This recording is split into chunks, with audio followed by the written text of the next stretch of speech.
I never thought I'd be the kind of person to walk away from my own family on Christmas Day, especially not with 12 relatives watching in stunned silence.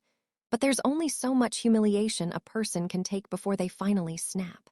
You ever have that one moment where you realize the people who are supposed to love you most actually see you as nothing more than a convenient punchline for their jokes? That was me, standing in the middle of my parents' living room, watching my mother hold up my gift like it was a piece of trash she'd found on the sidewalk, while my father made a crack about my pitiful salary that had the whole room roaring with laughter. It was the kind of laughter that curdles in your stomach, the kind that makes you realize you've been playing a game you were never meant to win.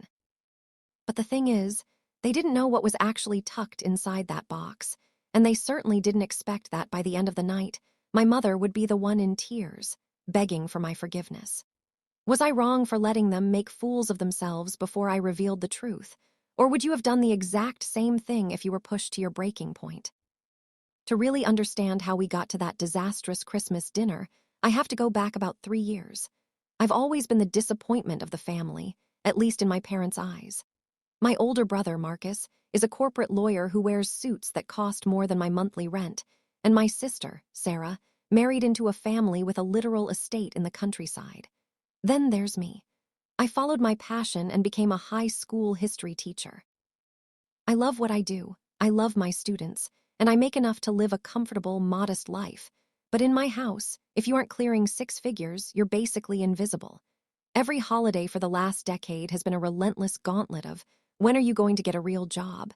And maybe if you worked harder, you could afford a car that doesn't make that rattling sound. My parents, David and Alina, have always been obsessed with status. Everything is about how things look to the neighbors or the extended family.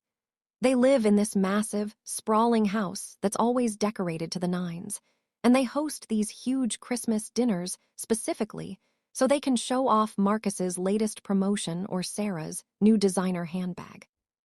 This year, the atmosphere was even more tense than usual.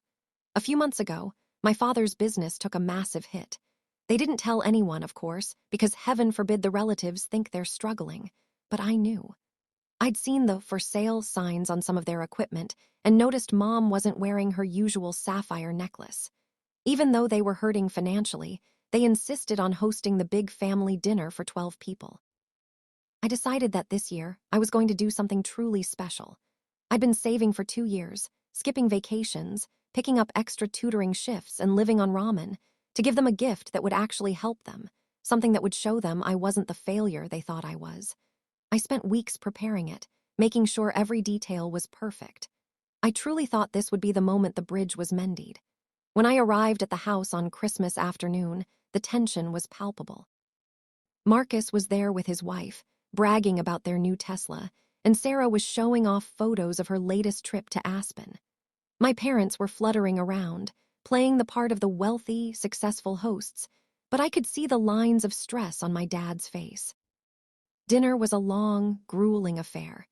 Every time I tried to join the conversation, my mom would find a way to pivot back to Marcus. At one point, I mentioned a local history project I was leading, and my dad literally interrupted me mid-sentence to ask Marcus if he'd seen the latest stock market trends. It was like I was a ghost at the table. By the time we moved to the living room for the gift exchange, I was already feeling pretty low, but I held on to the hope that my gift would change everything. We did the usual rounds. Marcus gave Mom a designer scarf. Sarah gave Dad a high-end watch. Then it was my turn. I handed Mom a small, unassuming cardboard box. It wasn't wrapped in gold foil or topped with a massive velvet bow. It was just a simple box. Before she even opened it, she sighed. "Oh, honey," she said, her voice dripping with that patronizing pity I've grown to hate. "You didn't have to get us anything. We know things are tight for you." My dad chuckled, leaning back with a glass of scotch. "What is it, son? Another set of coasters you made in the school woodshop, or maybe a book on how to live on a budget?" A few of my cousins snickered. I felt my face getting hot, but I told her to just open it. Mom pulled the lid off and looked inside. Her face twisted into a look of pure confusion, then disdain. She pulled out a stack of old, yellowed papers and a small, rusted iron key. She held them up for everyone to see, a mocking smile spreading across her lips. "Papers? You gave us old papers for Christmas." The room erupted. My Uncle Dave actually slapped his knee. Is that a grocery list from 1994? Is that the big surprise? My mom started laughing, actual tears of mirth in her eyes. I suppose when you have a teacher's salary, you have to get creative with the recycling bin, she said, looking around the room for approval. She was playing to the audience, making me the butt of the joke to distract from the fact that her own life was crumbling behind the scenes. They spent the next 5 minutes tearing me down, making cracks about my sentimental rubbish, while I stood there, watching my hard work and my heart being trampled on. So that's the situation I was in. I was standing in front of my entire family, being mocked for a gift I had sacrificed years to provide, while they had no idea what those papers actually represented. Before I tell you what happened when I finally spoke up and what those papers actually were, I want you to pause and comment below. Would you have stayed and explained yourself, or would you have walked out right then and there? Tell me what you would have done in my shoes. I waited until the laughter died down to a simmer. I waited until my father made one last comment about how maybe the key is to the local library so we can learn how to be as smart as you. Then I took a deep breath. I didn't yell. I didn't scream. I just spoke in a very low, very calm voice. I told my mother to look at the first page of those papers again. I told her to look at the name at the top.